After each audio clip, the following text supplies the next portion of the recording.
পূর্বের পাঠে আমরা আলোচনা করেছি প্রায়শ্চিত্তের বিধান নিয়ে। আজকের আলোচনা সামুদ্রিক লক্ষণ। সামুদ্রিক লক্ষণে যিনি জ্ঞান অর্জন করবেন তিনি ভূত, ভবিষ্যৎ, বর্তমান সবই জানতে পারবেন। তাহলে চলুন আর দেরি না করে আজকের পাঠ আলোচনা করা শুরু করি। চরণে ঘর্ম নাই, কোমল ও পদ্মগর্ভতুল্য পাশাপাশি যুক্ত অঙ্গুলি সকল উষ্ণ ও শিরাহীন, পাদপৃষ্ঠ কূর্মপৃষ্ঠবৎ উন্নত, তাম্রবর্ণ নখ, গোড়ালি যেন বৃত্ত, এমন মানব রাজরক্ষণে লক্ষিত। রুক্ষ সূক্ষ্ম বক্র গোলাকার ও শিরাযুক্ত চরণ, বিরল অঙ্গুলি নখ পাণ্ডুর, সে হবে নির্ধন। উরুদেশে জানুস্থল সমান আকৃতি, সে মানব অবশ্যই হইবেন নৃপতি। জানুদেশে কৃশ হলে ভাগ্যবান, খর্ব হলে স্ত্রী রত হয়। বিকট জানুতে নির্ধন, বৃহৎ লিঙ্গযুক্ত হলে আয়ুষ্মান। লঘু লিঙ্গে ধনবান, স্থূল লিঙ্গে সন্তানহীন ও দরিদ্র হবে। বামনত লিঙ্গে নিঃসন্তান ও নির্ধন, লঘু লিঙ্গে বহু সন্তান, অধনত লিঙ্গে ধনবান। কোষোদ্বয় সমান হলে রাজা হবে। লম্ববান কোষে শতবর্ষ আয়ু, লিঙ্গমণি রুক্ষ হলে ধনবান হয়। পাণ্ডুর বর্ণ হলে নির্ধন হয়, আর মলিন হলে সুখলাভ করে। শুক্রে পুষ্পগন্ধ থাকলে মানব নরপতি হয়। মধুবৎ গন্ধ হলে ধনবান হয়। শুক্রে মৎস্যগন্ধর পুত্র, আর মৎস্যগন্ধ না থাকলে কন্যা জন্ম হয় তার ঔরসে। মাংসবৎ গন্ধযুক্ত শুক্র হলে মহাভোগী হয় মানব। শুক্রে ক্ষারগন্ধ হলে দরিদ্র হয়। যার মৈথুন ক্রিয়া অল্প সময়ের জন্য সে দীর্ঘজীবী হয়, কিন্তু মৈথুনে যার বেশি সময় লাগে তার পরমায়ু অল্প হবে। নিতম্ব স্থূল হলে ধনহীন, আর মাংসল হলে সুখী হয়। আর যদি সিংহের মতো নিতম্ব হয় সে পুরুষ রাজা হবে। সিংহের কোটির মতো কোটিদেশ যার, রাজা হবে সেই জন। বানর কোটির মতো কোটিদেশ হলে নির্ধন। পার্শ্বদেশে বিপুলে মানব ধনী হয়, নিম্নে আর রক্তবর্ণে নিধন হয়। সমান কক্ষে ভোগী হয়, নিম্নতর কক্ষে ধনহীন, উন্নত কক্ষে নরপতি। বিষম কক্ষ হলে খলমতি, মৎস্যবৎ উদর হলে ধনবান হয়। বিস্তীর্ণ নাভিতে সুখ, নিম্ন হলে ক্লেশ ভোগ, বলি মাংসগত নাভি হলে শূল রোগগ্রস্ত হয়। যদি বামাবর্ত চিহ্ন থাকে তাতে মহাশক্তি পায়। নাভিতে দক্ষিণাবর্ত রেখায় মেধাবী হয়। পার্শ্বদেশে বিস্তৃত হলে দীর্ঘজীবী, উন্নত হলে ঐশ্বর্য, আর অধমুখ হলে গোধন প্রাপ্ত হয়। পদ্মের মধ্যস্থলের মতো গভীর ও মনোরম হলে রাজা হবেন। উদরে যদি একটিমাত্র বলিরেখা দেখা যায় শতবর্ষ পরমায়ু হয়। দুইটি বলি থাকলে স্ত্রী সম্পন্ন হয়, আর যদি ত্রিবলি থাকে তবে হবেন রাজা কিংবা অধ্যাপক। উদরের বলি যদি বক্রপথ ধরে সে অগম্যাগামী হয়। উদরে দক্ষিণাবর্তে কোমল সুন্দর, রোমরাজি ধরে যে বা হয় নৃপবর। আর বিপরীতে অর্থাৎ বামাবর্তে কর্কশ কুষ্ঠিত হলে হবে নির্ধন। পুরুষের স্তন অগ্রভাগে উন্নত না হলে মানব সৌভাগ্যবান হয়। বিষম আর দীর্ঘ হলে নির্ধন হয়। পীতবর্ণ স্থূল আর বিস্তৃত হলে রাজা হবেন। বক্ষস্থল সমতল হলে মানব ধনবান হয়। স্থূল হলে বলবান, বিষম হলে নির্ধন, অস্ত্রাঘাতে তার মৃত্যু হবে। স্কন্ধ সন্ধি অসমানে দরিদ্র, উন্নত হলে ভোগী। স্কন্ধ সন্ধি নিম্ন হলে দ্রব্যহীন হয়, আর স্থূল হলে বলবান। যার গলদেশে শুষ্ক ও শিরা উন্নত সে মানব সুখী হয়। গ্রীবাদেশে শঙ্খের ন্যায় হলে নরপতি হবেন। কণ্ঠদেশ লম্বমান করে ভিক্ষাবৃত্তি। হস্তাঙ্গুলি স্থূল হলে নির্ধন হয়, কৃশ হলে বিনয়ী হয়।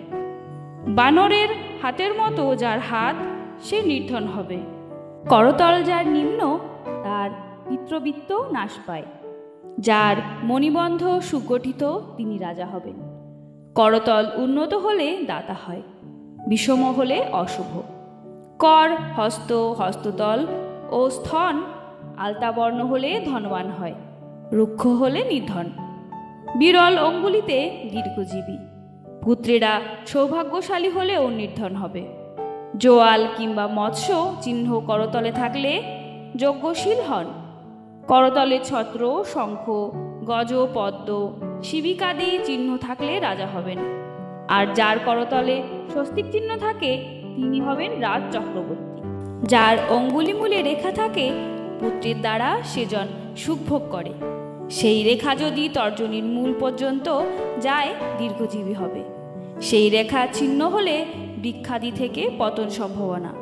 বহু রেখা করতলে দেখা গেলে দারিদ্র্যের যোগ থাকে। দন্ত যদি স্নিগ্ধ ও ঘন হয় তা শুভ লক্ষণ। বিষম, স্ফুটিত, অষ্টরুক্ষ ও খণ্ডিত হলে নির্ধন হবে। অতি ভীষণ যাদের বদন হতভাগ্য তারা। যাদের বদন নারীমুখাকার তার সন্তানবান। গোলাকার বদনধারী ধনবান হয়। শ্যামবর্ণ, অকর্কশ, স্বাস্থ্য সম আবৃত বদনে রাজা হবেন। চতুষ্কোণ মুখযুক্ত ধূর্তের প্রতীক। নিম্ন মুখযুক্ত হলে অপুত্রক। খর্বযুক্ত বদনেতে কৃপণ। গোফ দাড়ি রক্তাভ হলে চোর হবে সেই জন। যাদের গোপদাড়ি কোমল, সুন্দর, অগ্রে স্ফুটিত নয় আর স্নিগ্ধ, সেই মানব মহাভোগ পায়। কর্কশ, বিরল, রক্তবর্ণ চুল দাড়ি হলে পাপ কর্মেই মৃত্যু হবে তার। মানবের ছোট কর্ণ হলে কৃপণ হয়। শঙ্খবৎ কর্ণের নরপতি। কর্ণে অধিক রোম দেখা গেলে পরমায়ু মন্দ। বৃহৎ কর্ণে ধনশালী হলে কিংবা রাজাও হতে পারে। বিস্তৃত মাংসল, লম্বা, স্নিগ্ধ কর্ণদ্বয় রাজচিহ্ন রূপে নির্ণয় করবে। গণ্ডদেশে নিম্ন হলে ভোগী আর পূর্ণ হলে মন্ত্রী। নাসিকা ও নাসারন্ধ্র সমান হলে ভাগ্যবতী হয়। নাসিকা সূক্ষ্ম হলে স্বল্পায়ু। সুখ পক্ষীর মতো নাসা হলে সুখী। নাসিকার অগ্রভাগে ছিন্ন কৃপবৎ গভীর নাসারন্ধ্র যার, সেজন অগম্যাগমনে রত হয়। দীর্ঘ নাসিকার ভাগ্যবান আর বক্র নাসিকার চৌর্যকর্মে লিপ্ত হয়। চিরার মতো চ্যাপ্টা নাসিকায় পুরুষের পত্নী বিয়োগ দেখা যায়। সুন্দর নাসিকায় ভোগী হয় মানব। নাসিকার ছিদ্র শুষ্ক সুগোল হলে রাজচক্রবর্তী। নাসিকা দক্ষিণবৎ হলে ক্রূর হয় লোকে। একবার মাত্র হাঁচি বলে বলবান সে জন। একসঙ্গে বহু হাঁচি হলে সন্তুষ্ট চিত্ত তার। যার শানু নাসিক, বাক্য চলিত কথায় যাকে বলে নাকে কথা বলে, সেজন দীর্ঘজীবী হয়। পদ্মপাতার মতো বিস্তৃত নয়ন। প্রান্তদয় ঈষৎ বক্র। সুখভাগী হন তিনি। বিড়ালের চোখের মতো চোখ যার, সে পাপাত্তা। চক্ষুদয় পিঙ্গল বর্ণ হলে দুঃখশীল সেজন। টেরা চোখে ক্রূর। হরিৎবর্ণের চোখে পাপাত্তা, বক্রে বলবান। আর গজনেত্রবৎ হলে সেনাপতি। চক্ষু গভীর হলে প্রভু আর স্থূল হলে সুমন্ত্রী। নীল পদ্মের মতো চক্ষে বিদ্বান। শ্যামবর্ণ হলে ভাগ্যবান। গোলাকার চক্ষুতে পাপিষ্ট। দীন ভাবাপন্নে নির্ধন। ভ্রুযুগল বিশাল উন্নত হলে সুখী হয়। কিন্তু যদি অসংলগ্ন সুদৃশ্য উন্নত হলে ধনবান। ভ্রুদয় অনবত হলে অগম্যাশ্রিতে আসক্ত। ভাগ্যহীন তো নিশ্চয়ই। ভ্রু মধ্যে ছিন্ন হলে মানব নির্ধন আর বিষমে দিন। ললাটাস্তি উন্নত বিশাল। অর্ধচন্দ্রাকৃতি উচ্চ নীচ গরিবের ঘরে জন্মালেও পরে বিভবশালী নিশ্চয়ই হবে।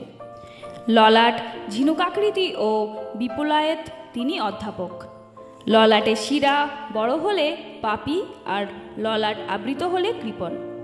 ললাটে স্বস্তিক চিহ্ন ও সমুন্নত শিরার মহাধনবান হয়। ললাট নিম্ন হলে নিষ্ঠুর কার্যে রত থাকে। ক্রন্দনে চোখের জল আসে না, কিংবা দুঃখের কথায় শোক করে না। ভাগ্যহীন তারা। ক্রন্দনে বহু অশ্রুপাত, আর অন্যের ক্রন্দনে শোকের উদ্দীপনা ভাগ্যবান সেজন। হাস্যকালে মস্তকাদি কম্পিত না হলে শুভ লক্ষণ। স্পষ্টরূপে যার হাস্য প্রকাশিত নয়, তার অন্তরে কোনো দুরভিসন্ধি আছে। যে বারে বারে হাসে সে দুষ্টু, তা না হলে উন্মত্ত। মস্তক সুগোল হলে ধনবান, আর ঘটাকারে ধনহীন পাপাশয়। অঙ্গরুক্ষ শিরাহীন যুক্ত মাংসলহীন হলে অশুভ লক্ষণ, তার বিপরীত হলে শুভ। নাভি কণ্ঠস্বর আর বুদ্ধি গভীর হলে অতীব উত্তম। বক্ষস্থল মুখ ও কপাল বিশাল হলে শুভদায়ক। স্কন্দ বক্ষ দন্ত চক্ষু নাসিকা ও বদন উন্নত হলে মঙ্গল। জঙ্ঘা গ্রীবা লিঙ্গ পৃষ্ঠ ছোট হলে সম্মান লাভ করে। করতল পদতল ওষ্ঠ ও অধর তালু নয়ন প্রান্ত জিহ্বা ও নখর রক্তবর্ণ হলে শুভ। নখর অঙ্গুলি পর্ব চর্ম কেশ দন্ত সূক্ষ্ম হলে ভালো। স্তনদ্বয়ের মধ্যে ব্যবধান। নয়নদ্বয় বাহুদ্বয় নাসিকা আর দন্ত পংক্তি দীর্ঘ হলে শুভ। পুরুষের লক্ষণ বললাম, এবার বলি নারীদের লক্ষণ। যে নারীর স্নিগ্ধ সমান পদদ্বয়, পদতল ও নখ তাম্রবর্ণ হয়, অঙ্গুলিগুলি পরস্পর মিলিত, পদের অগ্রভাগ উন্নত, সে নারী রাজপত্নী হবে। গুলফ গুঁড়ো ও প্রশস্ত, পদতল পদ্মের মতো সুন্দর।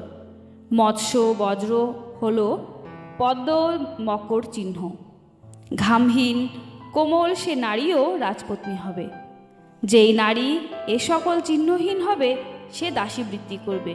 যে নারীর জঙ্ঘা রোমশূন্য শিরাহীন সরল সুগল সমান, জানুদয় সমান, সন্ধিস্থান উঁচু নয়, এগুলি শুভ লক্ষণ।